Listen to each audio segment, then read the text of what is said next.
ഈ കഴിഞ്ഞ ദിവസങ്ങളിൽ നമ്മുടെ രാജ്യത്തിൻ്റെ തലസ്ഥാനമായ ഡൽഹിയിൽ കോക്രോച്ച് ജനതാ പാർട്ടിയുടെ ഒരു യുവജന കൂട്ടായ്മയുടെ അതിശക്തമായ സമരം നാം കാണുന്നുണ്ടായി.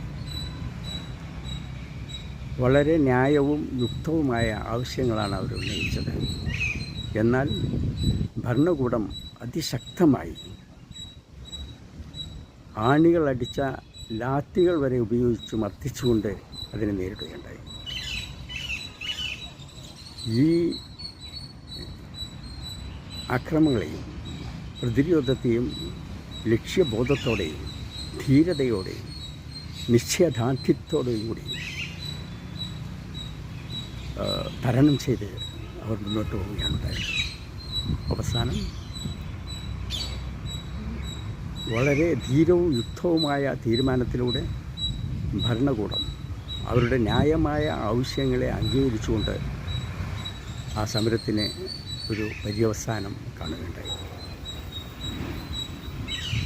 ഈ രണ്ട് കൂട്ടരെയും പാർട്ടികളെയും പാർട്ടികളും ഭരണകൂടവും അഭിനന്ദനം അർഹിക്കുന്നു. അവർക്ക് കൊടുത്ത വാഗ്ദാനങ്ങൾ കഴിയുന്നതും വേഗം തീരുമാനിച്ച് ഇതിനെ അവസാനിപ്പിക്കണം എന്നാണ് എല്ലാവരും ആഗ്രഹിക്കുന്നത്.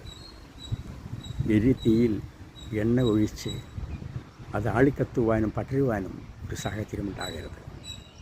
യുവജനങ്ങൾ നമ്മുടെ മക്കളാണ്, അവരുടേതാണ് ഭാവി രാജ്യം. അവരുടെ ശക്തി നിസ്സാരമായി കാണരുത്.